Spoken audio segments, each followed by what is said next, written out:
Nós iremos abrir a palavra do nosso Deus, irmãos, em Apocalipse capítulo 7. Apocalipse capítulo número 7. Eu espero que você esteja acompanhando a exposição desse texto, lendo em casa, aprendendo. Se você tem dúvida, volta lá nos vídeos anteriores, dá uma olhada de novo, ouve, lê de novo, para que você possa ter uma noção do livro como um todo e certamente dos benefícios que ele traz da parte de Deus para cada um de nós. É a palavra do Senhor, não é? Então somos realmente alimentados por ela. Bom, então, Apocalipse 7, de 1 a 17, nós vamos ler hoje essas duas partes que serão alvos da nossa meditação e estudo nessa manhã. Antes de lermos, vamos orar mais uma vez ao nosso Deus, suplicando o seu favor sobre nós. Senhor Deus, nosso Pai, tomamos a Tua palavra em nossas mãos e rogamos do Senhor a graça para ler e compreender, e isto pela iluminação do Teu Santo Espírito. Que sejamos alimentados nessa manhã, que sejamos, ó Deus, instruídos, edificados, corrigidos, animados, consolados, por meio desta santa e bendita palavra, que certamente nunca volta vazia. Ó Deus bendito, ajuda-me a explicar e aplicar esse texto aos meus irmãos e certamente a mim também. Oramos com gratidão desde já, em nome de Cristo, Senhor e Salvador nosso, com perdão dos nossos pecados. Amém. Amém. Depois disto, vi 4 anjos em pé nos 4 cantos da terra, conservando seguros os 4 ventos da terra, para que nenhum vento soprasse sobre a terra, nem sobre o mar, nem sobre árvore alguma. Vi outro anjo que subia do nascente do sol, tendo o selo do Deus vivo, e clamou em grande voz aos 4 anjos, aqueles aos quais fora dado fazer dano à terra e ao mar, dizendo: não danifiqueis nem a terra, nem o mar, nem as árvores, até selarmos na fronte os servos do nosso Deus. Então ouvi o número dos que foram selados, que era 144.000, de todas as tribos dos filhos de Israel. Da tribo de Judá foram selados 12.000, da tribo de Ruben 12.000, da tribo de Gade 12.000, da tribo de Asser 12.000, da tribo de Naftali 12.000, da tribo de Manassés 12.000, da tribo de Simeão 12.000, da tribo de Levi 12.000, da tribo de Issacar 12.000, da tribo de Zebulon 12.000, da tribo de José 12.000, da tribo de Benjamim foram selados 12.000. Depois dessas coisas, vi e eis grande multidão que ninguém podia enumerar, de todas as nações, tribos, povos e línguas, em pé diante do trono e diante do Cordeiro, vestidos de vestiduras brancas, com palmas nas mãos. E clamavam em grande voz, dizendo: ao nosso Deus, que se assenta no trono, e ao Cordeiro pertence a salvação. Todos os anjos estavam de pé, rodeando o trono, os anciãos e os 4 seres viventes, e ante um trono se prostraram sobre o seu rosto, e adoraram a Deus, dizendo: amém. O louvor, e a glória, e a sabedoria, e as ações de graças, e a honra, e o poder, e a força, sejam ao nosso Deus, pelos séculos dos séculos. Amém.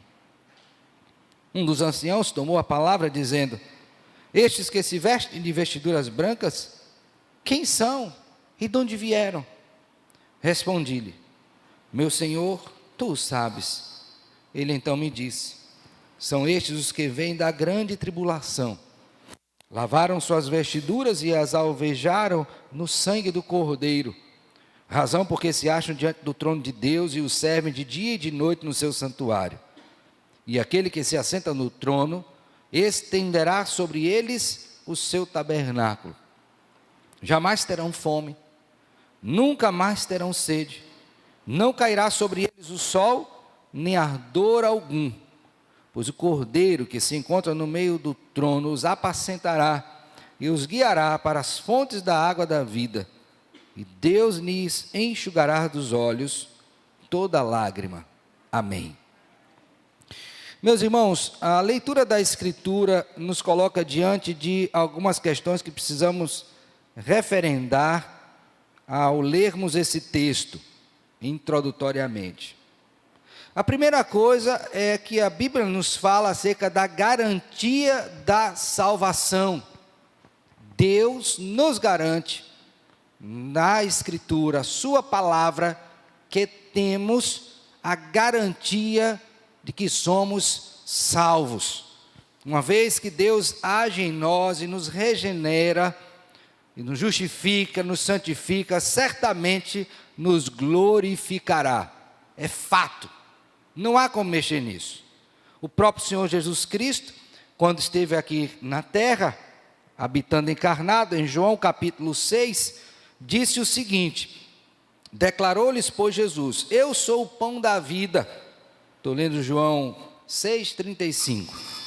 O que vem a mim, jamais terá fome, e o que crê em mim, jamais terá sede. Pois eu já vos disse que, embora me tenhas visto, não credes. Todo aquele que o Pai me dá, esse virá a mim, e o que vem a mim, de modo nenhum o lançarei fora. Estas são as palavras do Cordeiro de Deus que tira o pecado do mundo, o único digno. E com esta, muitas outras poderiam ser citadas, que apontam, testificam acerca da garantia da salvação. Mas mesmo diante, irmãos, de todas estas palavras que nos garantem, em nossa fragilidade, muitas vezes somos assolados com dúvidas, especialmente quando enfrentamos dificuldades.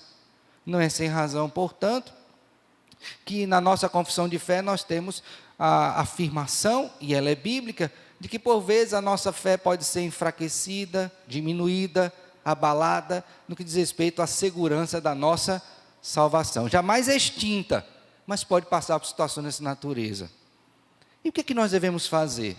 Eu creio que o maior, mais preciso conselho é olharmos para a Escritura e aprendermos com o Senhor, que ensina ao seu povo, em tempos de tribulação, como que eles devem proceder, para onde devem olhar, o que devem crer, no que devem crer, e certamente como devem agir. Esse texto que nós lemos, de Apocalipse capítulo 7, ele está no contexto em que os selos são abertos, os selos do livro, que estava escrito por dentro e por fora. A partir do capítulo de número 4, você tem ali a visão do trono de Deus, já vimos isso, eu vou passar rapidamente. Capítulo 4 e capítulo 5, Deus reinando soberanamente, várias imagens são postas ali, e cada uma delas tem o seu significado. Mas é nesse contexto que aparece o livro, que está atado com 7 selos, e que não foi achado ninguém digno para abri-los, a não ser o único digno, que é o Cordeiro de Deus, que toma esse livro nas mãos, em face do desespero de João, o choro dele, por não achar ninguém digno, e abre os selos, e cada um desses selos que são abertos aponta para um juízo de Deus sobre a terra. Então você tem aí o primeiro selo, o segundo, o terceiro e o quarto selos que trazem esses juízos. Mas quando você vai para o quinto e sétimo selo, você vai ver Deus agindo agora, trazendo já alguma resposta para o seu povo, no sentido do que haveria de acontecer com os ímpios. Aqueles que também nesse contexto de juízo foram usados pelo Senhor para agravar ainda mais a situação do seu povo em termos do sofrimento. E aí, irmãos, eu quero que você olhe para a sua Bíblia, no capítulo 6 de Apocalipse, ele encerra dando ou fazendo uma pergunta. E a pergunta é a seguinte, eu vou ler a partir do verso 15, para que você possa ter a noção mais ampla, tá? Do 15 ao 17. Diz assim, Apocalipse 6, 15 a 17. os reis da terra, os grandes, os comandantes, os ricos, os poderosos, todo escravo, todo livre, se esconderam nas cavernas e nos penhascos dos montes, e disseram aos montes e aos rochedos: caí sobre nós e escondei-nos na face daquele que se assenta no trono e da ira do cordeiro. O desejo era de fugir da presença de Deus, porque eles sabiam que seriam julgados. Mas aí olha o que acontece, porque chegou o grande dia da ira deles, e quem é que pode o quê? Suster-se. Observe bem, irmãos, que essa pergunta ela é feita de maneira muito ampla, e pode e deve ser percebida, incluindo também os crentes. Eu vou explicar o porquê disso, tá bom? Então, quem é que pode suster-se diante do Senhor no dia da sua ira, o dia do juízo? A resposta óbvia, clara, que deve ser dada é: ninguém. Não importa quem seja. Não há um só que possa suster-se diante do Senhor no dia do juízo, salvo se estiver em Jesus Cristo. Então, esta igreja que está ouvindo esta pergunta acerca de quem pode suster-se do juízo iminente do Senhor, certo, tem agora da parte de Deus o consolo para tempos de aflição. Aquilo que vai trazer conforto ao coração dos crentes e certamente estimulá-los a prosseguirem firmes no Senhor. E como é que Deus faz isso? Este capítulo 7, então, aponta-nos duas situações que o povo de Deus experimenta em meio à tribulação, a iminência do juízo de Deus, que certamente, como eu disse, trará conforto para o seu povo. A primeira delas, irmãos, está no verso de número 1 até o verso de número 8 do capítulo 7. E aqui você tem o que os autores chamam, e certamente é verdade, o interlúdio entre o sexto e o sétimo selo, porque lembre que eram quantos? 7 selos, 6 foram abertos, e aí esperava-se, né, que logo de imediato o sétimo também o fosse. Não acontece isso, porque ele é interrompido, essa abertura, exatamente por esta pergunta: quem pode suster-se em sua presença? Então você tem aqui um interlúdio, um hiato, onde algo vai acontecer, algo está sendo dito para trazer exatamente esse conforto ao povo diante da pergunta: quem pode o quê? Suster-se. Até que o sétimo selo seja o quê? Aberto. Duas coisas acontecem. A primeira, verso número 1 a 8, que é a ação de Deus no sentido de selar o seu povo. Então, a primeira atitude de Deus para trazer conforto, consolo ao seu povo, é exatamente o ato de quê? De selar o seu povo. Versos de número 1 até o verso de número 8. Depois, do verso de número 9 até o verso número 17, você tem agora a comemoração dos remidos. Então, Deus mostra a João, e ele escreve, que duas coisas estão acontecendo antes deste juízo. A primeira delas, Deus está o quê? Selando o seu povo. E a segunda, o povo de Deus está o quê? Em comemoração. Logicamente, pela vitória do Cordeiro. Eu quero chamar a cada um de vocês a que a gente analise essas duas porções. Só um sermão de 2 pontos, né? Ou um estudo de 2 pontos, mas que são muito esclarecedores para nós. Então vamos lá. A pergunta acontece e de imediato você vê João tendo uma visão. Vamos então para o verso 1, analisar cada verso. Depois disso vi 4 anjos em pé nos 4 cantos da terra, conservando seguros os 4 ventos da terra, para que nenhum vento soprasse sobre a terra, nem sobre o mar, nem sobre árvore alguma. Primeira visão que ele tem são de 4 anjos, e aqui essa ideia de 4 cantos da terra é domínio sobre toda a terra. Eles estão controlando aqueles fatores que trariam juízo sobre o povo, que trariam aflição. E aí você lê isso à luz dos primeiros selos, quando aqueles problemas todos acontecem sobre a terra. Então, alguém está exercendo domínio, alguém está exercendo controle, assegurando a vida daqueles que estão ali naquele momento sofrendo por conta das circunstâncias que nós já descrevemos anteriormente. Primeira coisa que ele vê. A segunda coisa que ele vê, veja comigo o verso de número 2, é que ele diz assim: vi outro anjo que subia do nascente do sol, tendo o selo do Deus vivo, e clamou em grande voz aos 4 anjos, aqueles aos quais fora dado fazer dano à terra e ao mar. Está vendo que está ficando mais clara a ideia?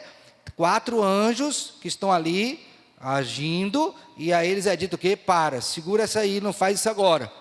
Vem um outro anjo nascente do sol, trazendo o selo de Deus, e esse anjo diz para eles, os 4, o seguinte: não faça dano à terra e ao mar. Eu sei que cabe a vocês isso, vocês hão de fazer isto, mas nesse momento não façam, parem. E a pergunta que você deve fazer é: por quê? Já que o juízo deve acontecer. E o texto responde, diz assim, verso 3, dizendo: não danifiqueis nem a terra, nem o mar, nem as árvores, até selarmos os servos do nosso quê? Deus. Então você tem 2 visões. Primeira dos 4 anjos, que eles vêm com o poder de destruição. Podia destruir quem? Todo mundo. Mas aí surge outro anjo que diz o quê? Espere. Esse anjo vem com uma ação, uma atividade, uma tarefa. Qual é? A capacidade de selar o povo do Senhor. Veja que ele traz o selo do Deus vivo. Lembre aqui que você está no período romano, e toda vez que você tinha um carimbo real, era sinal de propriedade, tá? De pertencimento. Então, ao selar alguma coisa ou alguém, especialmente escravos, né? Você tinha ali a ideia de quê? De que aquela pessoa pertencia ao outro, que teve autoridade para selá-lo. Ok? Então, essa é a ideia que devemos trazer, de imediato. Porém, quando você vai para a Escritura, por favor, abra sua Bíblia em Ezequiel capítulo 9, você tem uma amplitude maior, no sentido de compreender este selo e a aplicação dele. Por favor, abra sua Bíblia em Ezequiel, capítulo 9, a partir do verso 1. Eu vou ler toda esta porção, irmãos, até o verso do número 6. Abriram? Então, o que é que nós estamos procurando aqui? Qual é a origem desta ideia de selar no Antigo Testamento? Tem alguma correspondência ou só é válida apenas para a questão histórica, de povos que selavam, que tinham propriedade? Então, observe comigo. Então ouvi que gritava em alta voz, dizendo: chegai-vos, vós, executores da cidade, cada um com a sua arma destruidora na mão. Então o convite é: vocês que vão trazer juízo sobre a cidade, podem vir, podem se achegar. Para quê? Para executar juízo. Eis que vinham 6 homens a caminho da porta superior, que olha para o norte, cada um com a sua arma esmagadora na mão, e entre eles certo homem vestido de linho, com um estojo de escrevedor à cintura. Entraram e se puseram junto ao altar de bronze. A glória do Deus de Israel se levantou do querubim sobre o qual estava, indo até a entrada da casa, e o Senhor clamou ao homem vestido de linho, que tinha um estojo de escrever, ou escrevedor, à cintura, e lhe disse: passa pelo meio da cidade, pelo meio de Jerusalém, e marca com um sinal a testa dos homens, que suspiram e gemem por causa de todas as abominações que se cometem no meio dela. Preste bem atenção. Esses 6 homens vão vir para destruir. Antes que isso aconteça, eles chamam uma pessoa que tem o estojo de escrevedor e dizem: você vai passar e vai marcar estas pessoas. Agora eu queria que você atentasse para o seguinte: quais pessoas deveriam ser marcadas? Aquelas que diante das abominações, dos pecados, não estavam conformadas com isso. A semelhança de Ló, sofria pelas coisas que via e ouvia. Então essas pessoas, elas têm um procedimento diferenciado. Em meio a uma geração corrupta, elas não se corromperam. Elas são fiéis, mas estão sofrendo pelo que vem e estão à mercê do juízo. Todavia, a atitude desse escrevedor de marcá-las faz com que elas sejam libertas desse juízo. Ok? voltemos aqui ao texto ainda de Ezequiel. Verso 5. Aos outros disse, ouvindo eu, passai pela cidade após ele, e sem que os vossos olhos poupem, sem que vos compadeçais, matai. Matai os velhos, os moços e as virgens, a crianças e a mulheres, até exterminá-los. Mas todo homem que tiver o sinal, não vos chegueis. Começai pelo meu quê? Santuário. Ou seja, a partir da casa de Deus, não teve o selo, será julgado. Então, quando João traz essa visão, recebe do Senhor e registra isso, aquele que conhecia o Antigo Testamento, particularmente esse texto, tinha duas perspectivas. Aquela mais presente ali, mais próxima, que é a ideia de selo enquanto propriedade, é minha, tá? E que está encerrada também nesse texto maior, de um juízo que vai acontecer, e para que você seja liberto desse juízo, você precisa estar o quê? Selado pelo Senhor. Ok? Ficou entendido isso aqui? Volte lá, por favor, para Apocalipse, vamos retomar a leitura. Então, João vê os 4 anjos com poder de destruição, surge um outro anjo, que é o quinto, está com essa autoridade, o selo do Deus vivo para selar. Esse anjo diz, não faça isso até que eu sele. Ok? O texto prossegue e aí vem uma outra questão. Quem será selado? Quem será selado? Vamos então ler agora, irmãos, a partir do verso 3. Diz assim, até selarmos na fronte os servos do nosso Deus. Então a resposta imediata será o quê? Todos que são servos do Senhor serão o quê? Selados. Garantido que não serão destruídos. Então, verso 4. Ouvi o número dos que foram selados. Isso aqui é muito importante, porque existe uma falsa doutrina que diz que o número dos salvos só são quanto? 144 mil. Meu irmão, aí a gente está com um problema sério. De matemática mesmo, né? Além de teológico, porque já se excedeu o número. Aí, para dar vazão a isso, o que é que eles fazem? Inventam vários céus. Eu não vou entrar no meandro, porque aqui a aula não é de denominações e seitas, que é o caso desta. Mas aí ele inventa um céu mais alto, um mais baixo, uns vão, outros não vão, outros ficam na terra. É uma loucura. Então, esse número aqui, gravem bem, não é literal. Ele está falando da plenitude, porque são 12 tribos e 12 mil de cada tribo. Multiplica, você vai ter. O que ele está querendo dizer é que todos aqueles que são de Israel, os verdadeiros israelitas, é bom enfatizar isso, serão selados. Ok? Nada além disto. O que passa disso não procede do Senhor.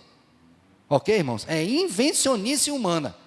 Não caiam neste engodo. O texto não está sendo literal, ele está dizendo que a plenitude de Israel haverá de entrar. Ok? Dito isto, então vamos lá. Quem entrou? Ou quem foi selado? Aí ele vai dizer,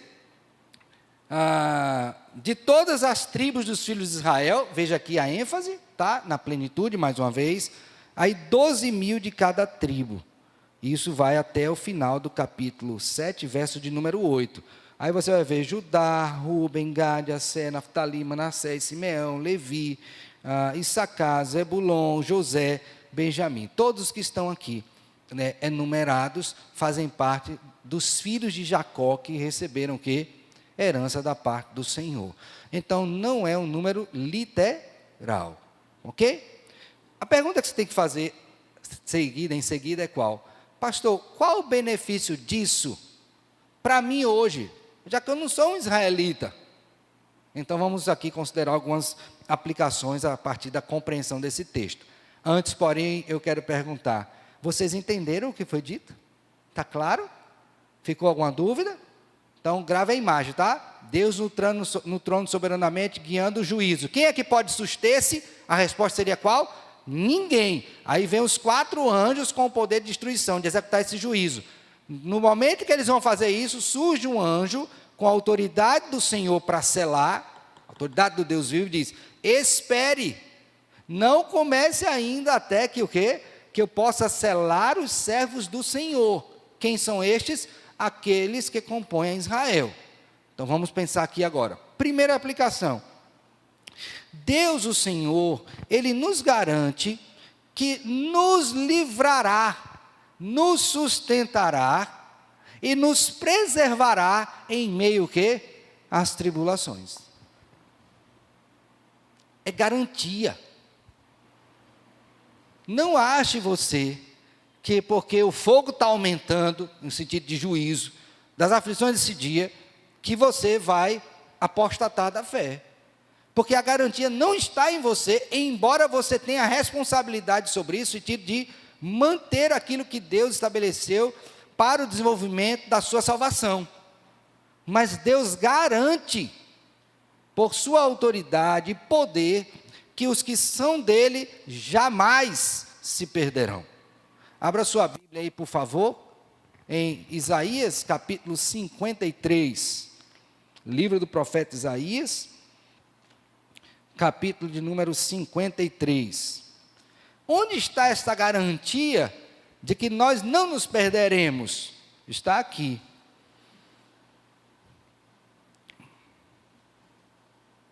Abriram Isaías 53? Vou ler a partir do verso 10, tá? Depois em casa você lê o capítulo todo, mas eu vou ler a partir do 10, que é o nosso foco. A garantia está aqui, ó. Todavia, ao Senhor agradou moê-lo, fazendo-o enfermar. Quando der ele a sua alma como oferta pelo pecado, verá a sua posteridade e prolongará os seus dias. E a vontade do Senhor prosperará nas suas mãos. Ele verá o fruto do penoso trabalho de sua alma e ficará satisfeito. O meu servo justo, com o seu conhecimento, justificará a muitos, não todos, porque as iniquidades deles levará sobre si. A nossa garantia de preservação está na obra do Senhor Jesus Cristo, na sua pessoa, não em nós mesmos. Prosseguindo, ele diz: por isso eu lhe darei muitos como a sua parte, e com os poderosos repartirá ele o despojo, porquanto derramou a sua alma na morte. Foi contado com os transgressores, contudo levou sobre si o pecado de muitos, e pelos transgressores intercedeu. É na intercessão de Cristo, na sua obra expiatória, que nós temos a garantia de que seremos preservados. Li com os irmãos no início o texto de João capítulo 6, onde o Senhor Jesus Cristo também garantiu que aqueles que o Pai deu a ele, nenhum só o quê? Se perderia. Então, quando nós lemos esse texto, nós temos a convicção de que ainda que estejamos na tribulação, e alguns hão de experimentar até a grande tribulação, o juízo que virá sobre o mundo, todavia seremos preservados pelo Senhor. Temos a garantia de que não apostataremos. Agora abra sua Bíblia em Mateus, por favor. Evangelho segundo escreveu Mateus, no capítulo de número 24. Mateus, capítulo 24. Vou ler a partir do verso 20. Mateus 24, 20. Diz assim, posso ler? Orai para que a vossa fuga não se dê no inverno, nem no sábado, porque nesse tempo haverá grande tribulação, como desde o princípio do mundo até agora não tem havido e nem haverá jamais. Então a igreja está passando por ela, ok?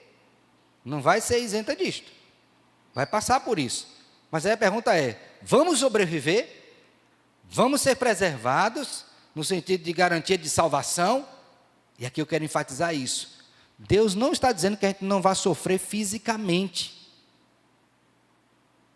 Ele está dizendo que nós temos uma garantia de segurança espiritual. Não nos perderemos, mas podemos sofrer fisicamente.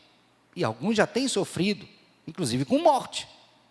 Então, cuidado para não dizer assim, mas por que eu estou sofrendo fisicamente, se Deus me garantir? Não, Ele está garantindo o quê? A preservação espiritual. Não é física. Tranquilo? Retomando, já te passo. Ele diz mais, não tivesse aqueles dias, verso 22, sido abreviados, ninguém seria salvo, mas por causa dos escolhidos, o que acontece? tais dias serão o quê? Ou seja, por causa destes eleitos, Deus garante que eles serão preservados espiritualmente. Ficou claro, irmãos? Alguma pergunta? Então, quando nós lemos esse texto de Apocalipse, que vemos Deus selando o seu povo, isso nos mostra que há uma garantia de preservação de que natureza? Espiritual. Por que eu estou enfatizando isso? Porque nós não temos garantia bíblica de que não passaremos por dificuldades de ordem física, como temos vários exemplos na Escritura e fora dela. Tranquilo? Diga, irmão.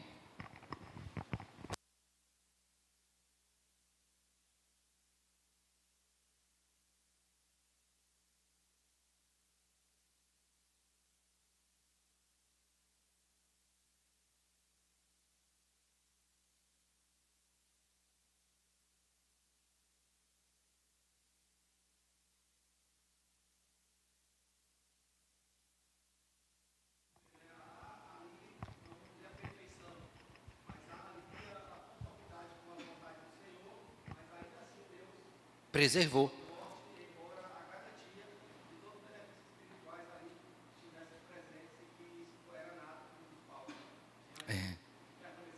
É verdade.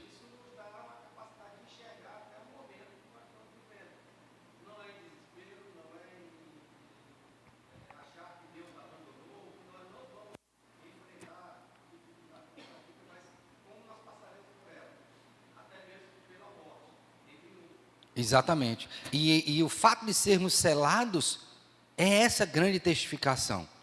Quando eu estava lendo esse texto, e aqui eu queria que você entendesse aqui esse texto de Mateus, a relação dele com o Apocalipse. Agora volte lá para Apocalipse novamente. Estamos agora vendo algumas aplicações. A outra coisa que eu queria que você visse é o seguinte: ele trazia o selo do Deus vivo. Pastor, onde é que está esse selo na minha testa? Cadê aqui? Não tem. Nem vai ter, porque o selo é aqui. Abra uma Bíblia aí em Efésios capítulo 1, versos 13 e 14. Efésios 1, 13 e 14. Diga, meu filho.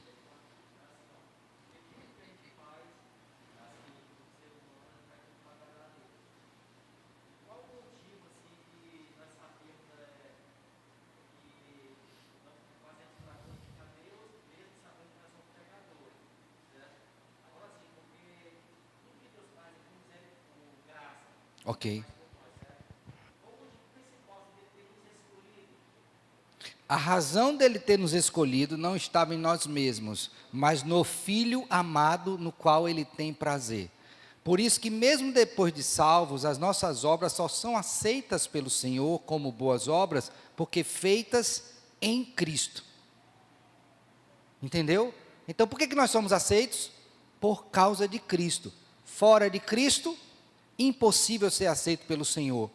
Por mais que você se esforce, por mais que você tente, por mais que haja um benefício social, local, mundial, não será aceito. Por quê? Porque são obras manchadas pelo pecado. Imagine alguém com a mão cheia de graxa. Aí ele quer pegar aqui numa folha branca. Aí ele limpa a mão para pegar na folha. Quando ele limpou a mão aqui, já sujou a folha. Onde a gente toca, suja. Tem que alguém fazer isso por nós. Quem é? Cristo. Então, nossas obras só são aceitas porque feitas em Cristo. Por isso que ele diz que fomos criados em Cristo para as boas obras. Aí ele vai dizer o restante aí no texto. Tá bom?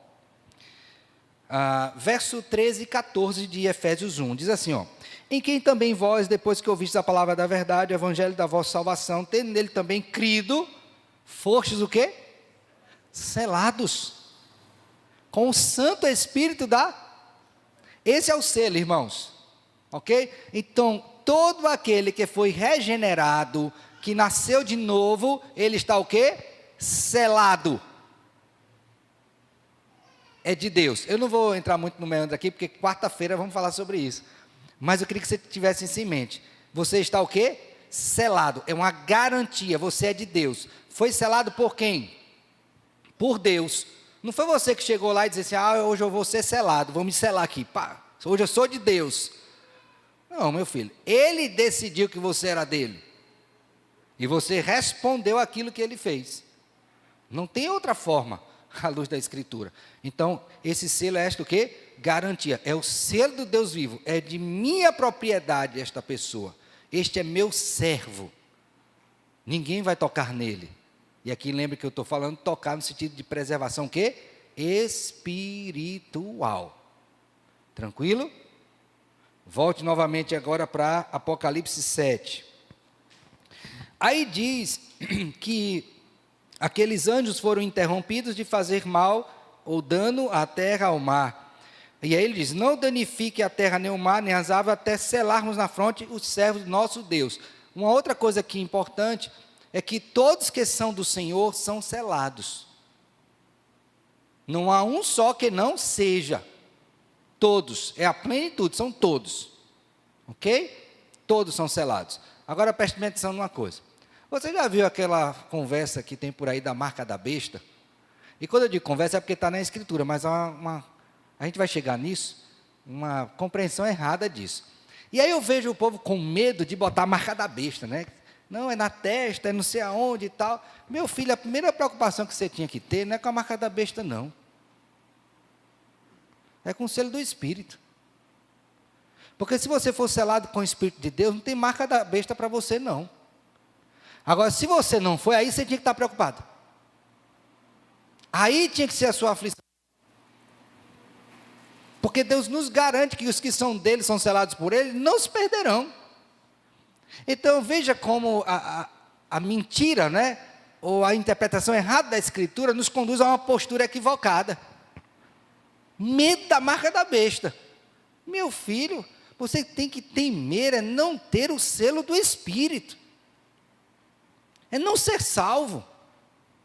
É não ter sido regenerado. Aí sua vida está em risco. E não é por causa da besta não, porque ela também sofrerá. É por causa do grande vingador que é o Senhor. Aí eu pergunto, você tem esse temor? Você está com medinho da besta? De quem a gente deve temer? Cristo responde, temei antes aquele que pode lançar tanto o corpo quanto a alma no inferno. Nós tememos a Deus? Ou estamos com medo da besta, da marquinha? Aí um dia desse a pessoa me pergunta, pastor, mas esse negócio vai saber nossos dados todos. Eu perguntei, e vocês não acham que ele já não sabe? Vocês acham mesmo que ele já não sabe? Por favor. Como que não sabe? Irmão, todo dia você vê vazamento de dados aí. Um dia desse cidadão colocou que sabia os dados de todo mundo, divulgou, estava vendendo aí. Você acha que não sabe? Lógico que sabe. Uma vez eu fiz uma viagem, aí tinha um pessoal que vivia clandestinamente no país, né? E eu conversando com um cidadão, juntamente ali com um policial, aí o pastor da igreja disse assim, essas pessoas têm que ir embora daqui, porque estão ilegais. Aí o policial disse para eles assim, vocês acham mesmo que nós não sabemos quem está no nosso país? Vocês acham mesmo? Mas há uma questão de ordem social, de pessoas que estão ali trabalhando, que movimenta a economia. Interesses, meu filho. Não é questão de conhecimento, é de interesse. Então, por que esse medo? Nós somos guardados pelo Senhor. Lembrem disso. Lembrem disso. Essa é a nossa garantia. Então, quando João tem essas visões e escreve isso, ele está dizendo o seguinte, olha, aqueles que têm o selo do Senhor, estão guardados pelo Senhor, independente do que aconteça. Você confia nisso? Você crê assim? Então, abra a Bíblia aí, por favor, em Romanos. Ouça bem, capítulo 8, verso 31. Vou ler a partir daí. Ouça bem isso, tá? Romanos 8, 31. Posso ler? Que diremos, pois, à vista destas coisas? Se Deus é por nós, quem será contra nós? Aquele que não poupou seu próprio filho, antes por todos nós o entregou, porventura não nos dará graciosamente com ele todas as coisas?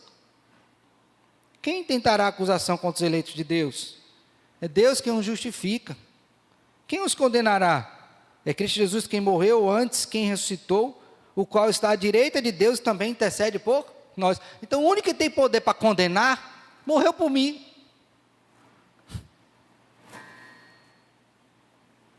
Pensa nisso, o único que tem poder para condenar, o juiz, está condenado, morreu por mim, ele vai condenar a si mesmo? Já o fez, meu filho, já o fez. Quem nos separará do amor de Deus, digo, do amor de Cristo, que é Deus, né? Será tribulação? Tribulação, angústia, perseguição, fome, nudez, perigo, espada. Essas coisas aqui enumeradas refletem que período da igreja? Tribulação e grande tribulação. Analogia aqui perfeita, né? Comparação perfeita. Essas coisas vão nos separar de Deus? Não, por quê? Porque nós temos o quê? O selo. Ele nos selou. Prosseguindo, como está escrito: por amor de ti somos entregues à morte o dia todo, fomos considerados como ovelhas para o quê? O matadouro. A despeito disso, todos os dias a gente está sofrendo, mas tem garantia. Em todas essas coisas, porém, somos mais que vencedores por meio daquele que nos amou. Que Deus amou o mundo de tal maneira que deu seu Filho unigênito para que todo aquele que nele crê não pereça, mas tenha vida eterna. Porque eu estou bem certo de que nem a morte nem a vida, foi dito agora isso, nem a vida, nem os anjos, nem os principados, nem as coisas do presente, nem do porvir, nem os poderes, nem a altura, nem a profundidade, nem qualquer outra criatura pode separar-nos do amor de Deus que está em Cristo Jesus, nosso Senhor. Alguma coisa pode nos separar de Deus? Não. Então você está o quê? Selado. Eu quero finalizar aqui dizendo o seguinte: afira se de fato você está selado. Essa deve ser a sua questão.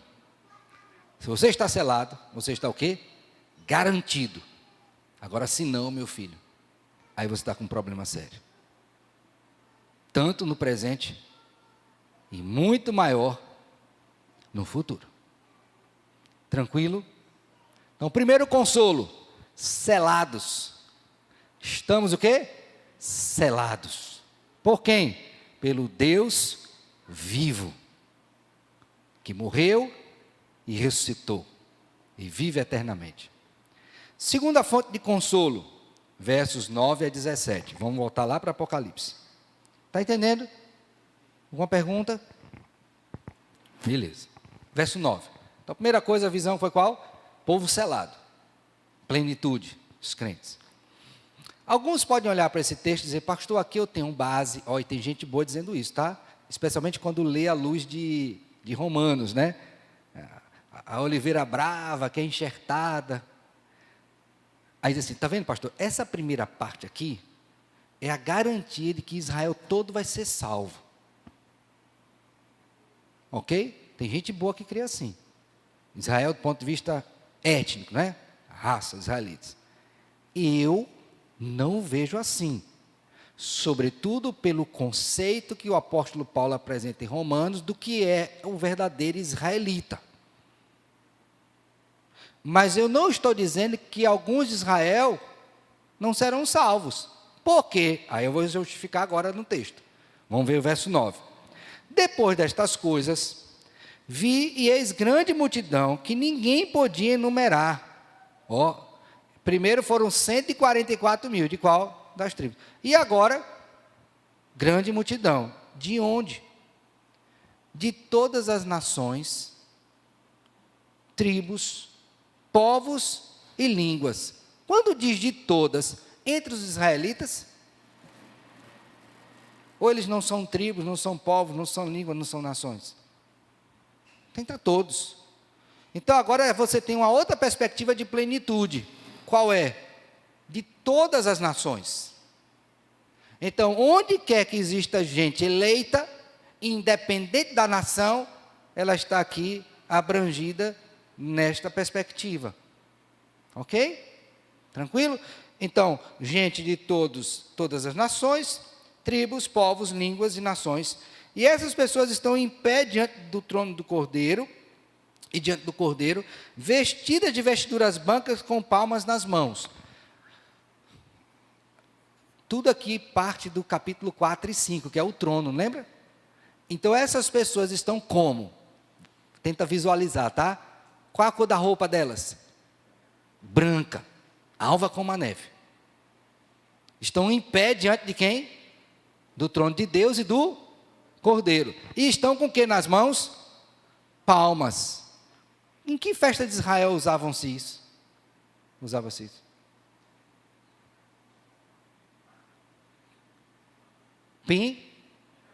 Pentecostes.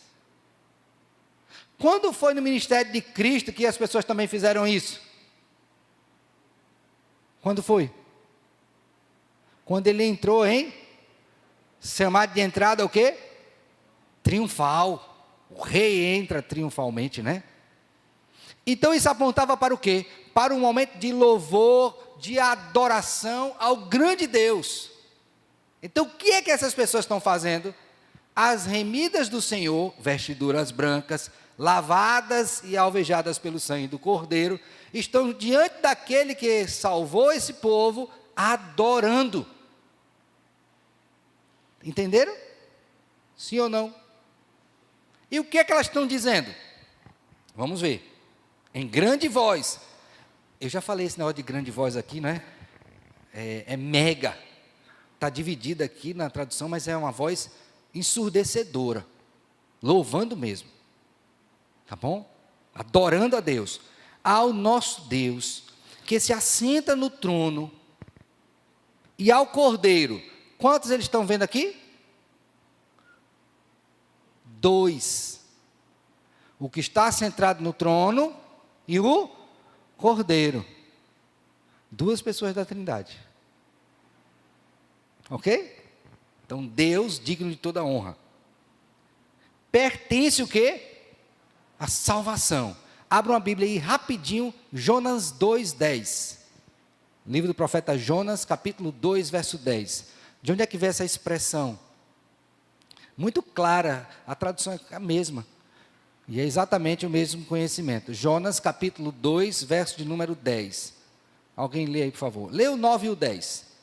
Nesse capítulo 2, Jonas está na barriga do grande peixe, arrependido do seu pecado, desejoso por voltar à presença do Senhor, arrependido porque não está na casa de Deus. E aí, no verso 9 e 10, ele declara algo. Alguém pode ler aí bem alto? 9 e o 10?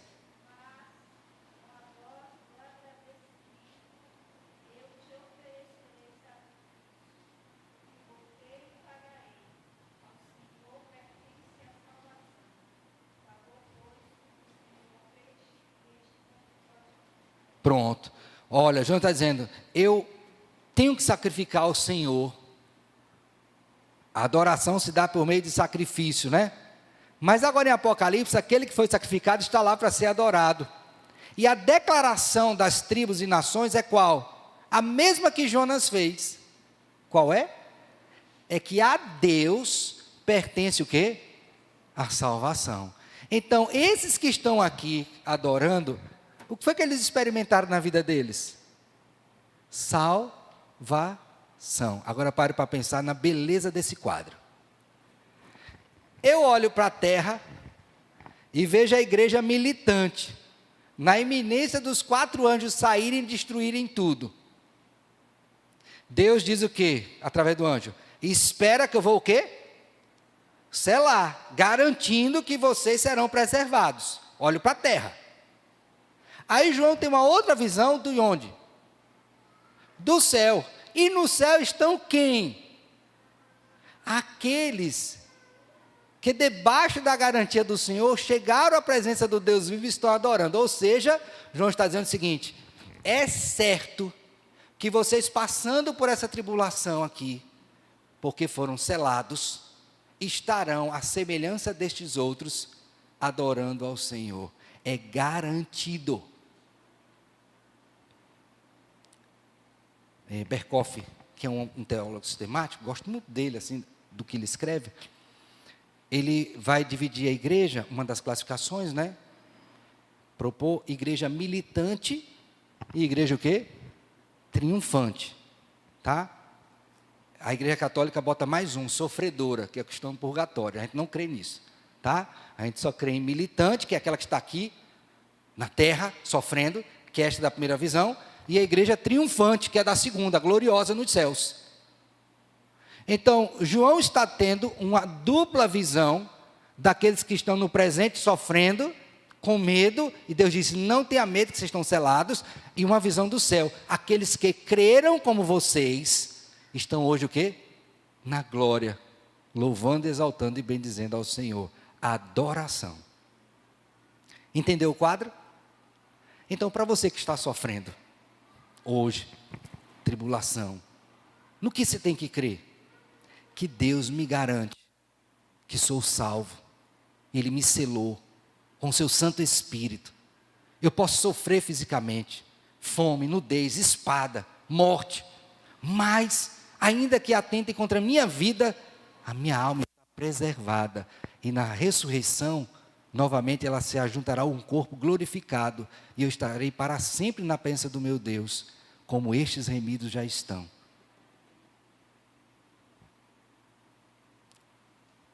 Me diga uma coisa, o que pode dar mais esperança a um crente do que isto?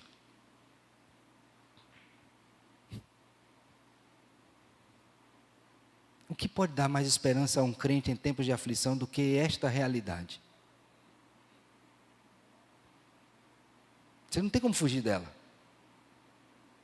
Agora você precisa enfrentar a maneira bíblica, convicto de que é selado e que Deus tem algo muito melhor para você no céu. E o que é esse muito melhor? Não é jargão, viu? Evangélico não, é Bíblia. Vamos voltar lá para Apocalipse 7. O que é que tem de melhor? Os remidos louvando, verso 11, agora os anjos também. Vamos ver o verso 11?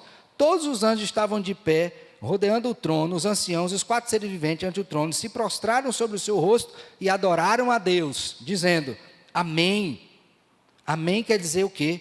Que aquilo que foi dito anteriormente é verdade. Assim seja. É a Deus que se assenta no trono e ao Cordeiro que pertence o quê? A salvação. É verdade. Não é a nenhum homem. Então eu não posso dar salvação a ninguém. Nem me salvar. Deus que é o dono pode. O louvor e a glória e a sabedoria, e as ações de graças, e a honra, e o poder, e a força. Sobrou alguma coisa para o homem? No que diz respeito à salvação? Olha, a força para ser salvo é de Deus, o poder é de Deus, a honra é dele, a ação de graça é dele, a sabedoria para salvar o seu povo é dele, a glória é dele e o louvor é dele. O que é que sobrou para o homem no que diz respeito à salvação? O que é que o homem pode bater no peito e dizer assim, isso aqui me pertence? Nada. Por isso que salvação é pela graça. E aí ele diz, sejam ao nosso Deus pelos séculos dos séculos, amém. Em qual época o homem pôde se arvorar da sua salvação? Nenhuma, meu filho. No Antigo Testamento eram salvos pelas obras. E no Novo é pela graça. Mentira. Nunca foi. Sempre pela graça. Nunca foi. Mas não tinha lei, e aqui não tem? Muito maior. Então, sempre pela graça. Mas eu disse aos irmãos que Deus tem grandes coisas para você. Eu disse que não era jargão. Então, os remidos estão louvando, os anjos e os seres viventes estão louvando. Agora observe bem. Um dos anciãos, lembra que eram 24 anciãos? Faz uma pergunta. Tomou a palavra dizendo, estes que se vestem de vestiduras brancas, quem são e de onde vieram? Porque se você tomar o quadro de Apocalipse 4, esses aqui não estavam lá. Mas agora estão. A pergunta é, veio de onde? Em outras palavras, você lembra da parábola que o Senhor contou da grande ceia, que chamou, o pessoal não veio, depois ele foi, trouxe, e no meio da festa tinha gente que não tinha convite. Você veio de onde? Quem te chamou para estar aqui? Porque tem que ter autorização. Então a pergunta é, esses daqui vieram de onde? Com que autorização eles estão aqui, diante de um Deus tão santo? Aí a resposta é, respondi-lhe, meu Senhor, tu o sabe. Agora observe bem. Ele então me disse, sabia mesmo, são estes os que vêm de onde? Agora olha para a terra, tá? Está o povo lá no céu comemorando, louvando a Deus. Aí o ancião pergunta, João, quem são esses aqui? Porque está diferente o quadro aqui, eles não estavam antes, quem são esses? Aí ele diz, eu não sei, Senhor, tu sabes. Ele diz, eu sei quem são, sabe são esses? São aqueles que a semelhança dos que estão lá embaixo, passaram pela grande tribulação, e hoje estão aqui. Que consolo para quem sofre. A garantia de que um dia estarão na presença do Senhor. Aí ele diz, lavaram suas vestiduras e as alvejaram no sangue do Cordeiro. Lembra a roupa branca? Razão porque se acham diante do trono de Deus. Olha, essa expressão é muito importante. Qual é a razão pela qual eles estão aqui? Porque foram lavados e remidos pelo sangue do Cordeiro. E se fosse por outro sangue, estariam ali? Não. Mas do maior santo da face da terra? Não, meu filho. E do maior pecador? Pior ainda. Somente pelo sangue do Cordeiro. Ele diz, razão porque se acham diante do trono de Deus, e o servem de dia e de noite no seu quê? Santuário. Lembra que ele selou os servos? Lembra disso? O selo ia na testa de quem? Dos servos. E o que é que os servos estão fazendo lá na glória? Servindo. Então essa ideia de que na glória você vai ficar na rede, na água de coco, irmão, por favor, você vai servir a Deus em toda a sua plenitude, sem mais a presença do pecado. Ok? Serviço. Não são férias. Agora é um santo serviço. Um descanso eterno.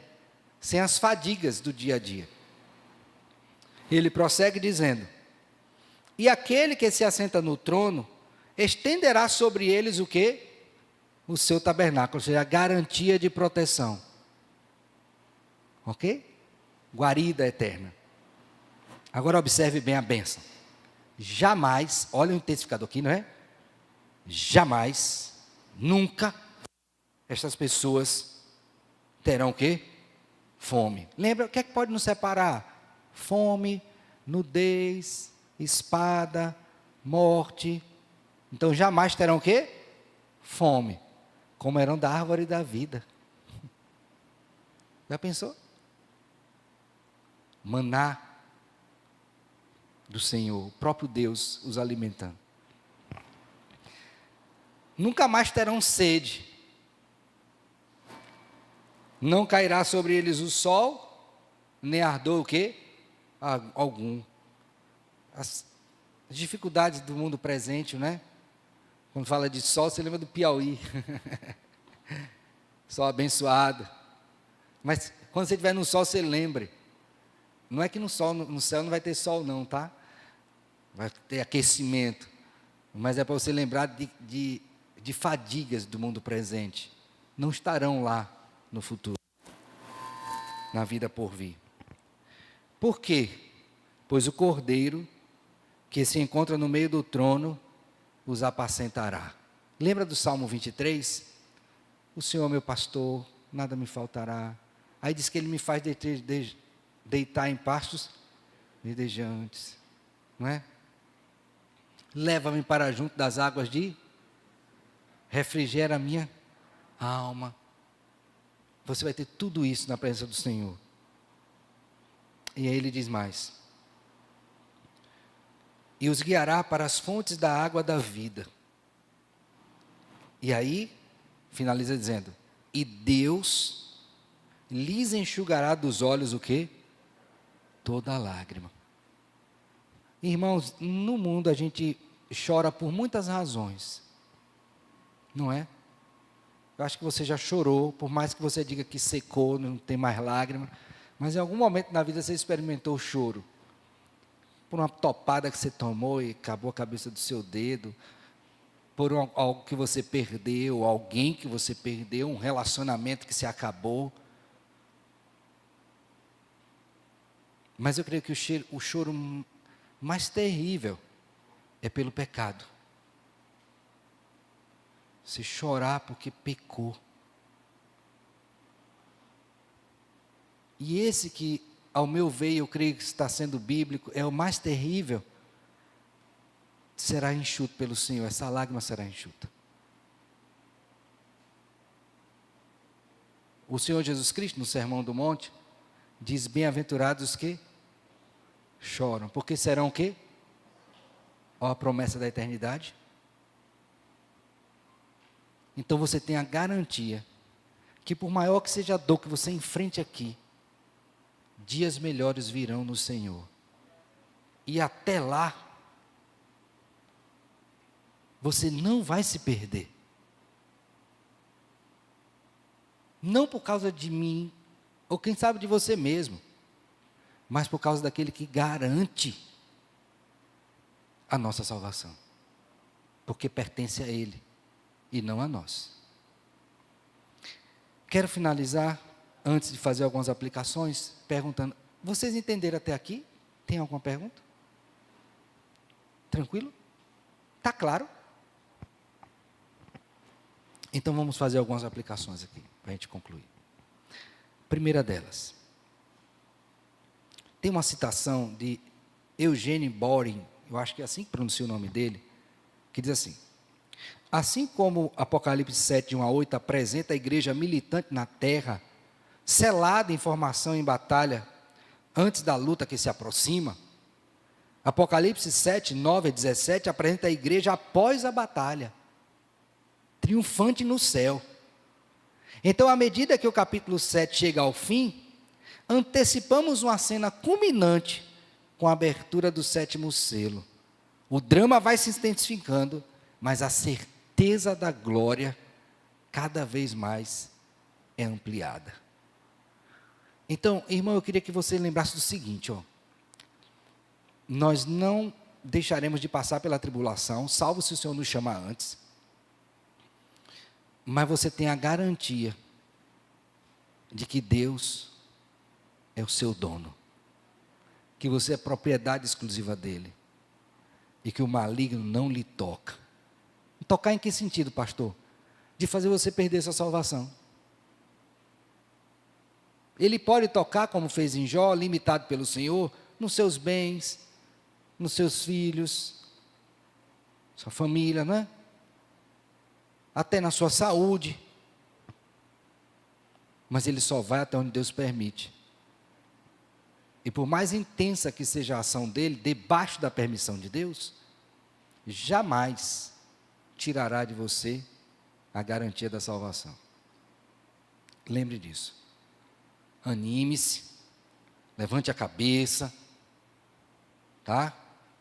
Se refaça, porque a luta continua. Mas nós sabemos quem é o vencedor. E todos aqueles que nele estão, também são vencedores. Lembre disso. Então não desista. Levante a cabeça. Vamos juntos. Vamos em Cristo. Porque a glória nos espera. Certamente. Segunda coisa. Seja um instrumento divino para trazer conforto e consolo aos que sofrem. Nós somos tão egoístas que a gente só pensa no nosso próprio sofrimento, muitas vezes. Mas a gente perde a sensibilidade para olhar para o lado e ver quem sofre. Quem está trôpego no caminho, vacilando. Rogue a Deus a graça de, com sensibilidade, perceber isto. E dizer, Senhor, me ajude a ajudar pessoas. Consolar, confortar, animar, encorajar. Não pense só em você, não. Pense no seu irmão. Porque somos um corpo. E não se engane, se o meu irmão enfraquece, você será puxado para baixo também. Porque é impossível que você, sendo parte do corpo, uma parte doente, você não sofra. Por maior que seja a sua insensibilidade. Então diga, Senhor, me ajude a notar estas coisas, a vida do meu irmão, e ter essa responsabilidade de tutor com ele, não é? Que Caim não quis. Quem me constituiu o tutor do meu irmão? Ora, você tem essa habilidade, sim, meu filho.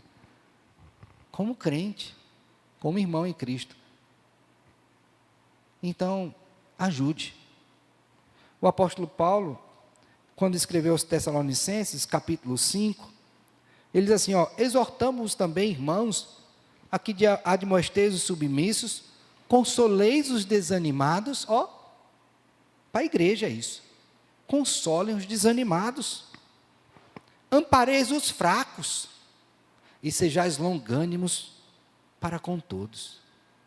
Então a gente precisa fazer isso. Vamos demonstrar esse espírito de corpo, uma linguagem até militar, não é? Espírito de corpo, mas que procede da Escritura, porque somos um corpo, somos uma família, e encorajar-nos mutuamente. Lembre disso. A terceira coisa que eu queria que você pensasse. Você gosta de festa? Alguém diz, pastor, eu não gosto de festa, nem do meu aniversário eu gosto de lembrar. Olha, meu filho, não é um pecado, tá? Não gostar de aniversário, embora seja um dia de louvor a Deus, porque você nasceu ali naquele dia, não foi concebido, mas nasceu, né? Veio à luz. Mas, meu filho, olha, crente tem que gostar de festa. E vou explicar isso. Eu não estou falando de bebedice, de glutonaria, eu estou falando de alegria no Senhor. O culto é um momento de serviço, de alegria, de banquete espiritual. Porque no céu, meu filho, vai ser assim. No serviço que você prestará a Deus, você vai estar em alegria, louvando ao Senhor, adorando ao Senhor. Uma comunhão que você nunca teve na plenitude que terá no céu. Então, esse nosso serviço hoje ao Senhor tem que ser marcado por essa santa expectativa daquele dia glorioso, onde estaremos sem qualquer dor, sem qualquer lágrima decorrente do pecado nos nossos olhos, fartura na presença do Senhor. E aí eu lembro quando Esdras, lembra quando o povo volta do exílio? Aí Esdras vai fazer a leitura da lei, quando faz a leitura da lei, aí o povo começa a chorar. É choro copioso. Ele disse, não, hoje não é dia de choro não, hoje nós vamos comer carnes gordas, que é churrasco, né? Churrasco dos crentes, não é glutonaria, é dia de festa, expectação da glória. Mas o nosso maior momento de banquete, de festa, é no culto, quando nós cantamos ao Senhor, oramos, trazemos ofertas e nos banqueteamos com a palavra e os sacramentos. Esse deve ser um dia de regozijo da alma, que antecipa a glória. Pensa nisso. No céu, lugar de alegria e gozo, não de tristeza. Então viva com essa esperança também no seu coração. Quero finalizar dizendo o seguinte, irmão, falei agora há pouco sobre essa perspectiva, né, de definição da igreja em termos de igreja militante e igreja o quê? Triunfante, né? A militante é aquela que está aqui na terra, nos labores diários. E aí eu quero enfatizar um pouco esse aspecto, né, dessa igreja militante e triunfante. Na triunfante, você vai continuar servindo, mas é um tipo de serviço diferente, porque o foco mudou, são os remidos. Não vai ter que buscar mais alguém, lutar contra o pecado, porque não vai ter isso lá. É outro tipo de luta. Ou melhor, de serviço. Mas aqui na terra, o nosso serviço é luta, tá, meu filho? É luta. Luta contra o mundo, luta contra o maligno, luta contra o pecado. É luta. Todos os dias. Não é à toa que você tem várias descrições na Escritura de a vida cristã como um combate. Inclusive, recomenda até que você tome a armadura.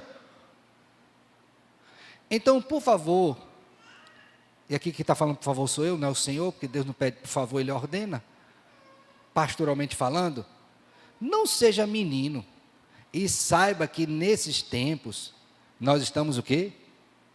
Em luta. Não baixe a guarda, não tire as vestes, porque você corre o risco de ser acertado e sangrar. Então, é luta. Já disse os inimigos, e Deus nos deu as armas corretas, quer seja de defesa, quer de ataque. O apóstolo Paulo, também escrevendo aos crentes em Éfeso, diz que a gente tem que ficar atento às astutas ciladas do inimigo, que ele quer pegar a gente. Nós temos a garantia de que somos vitoriosos em Cristo? Sim, mas enquanto igreja triunfante, estamos lutando todos os dias.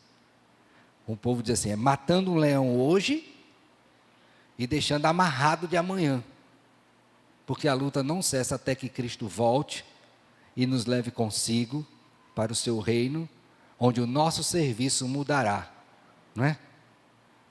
Desta luta de adoração a Deus, para a extinção da luta e agora o pleno serviço de adoração ao Senhor. Então não se esqueça disso. Você está em luta, em combate. Não vacile para não ser acertado, espiritualmente falando.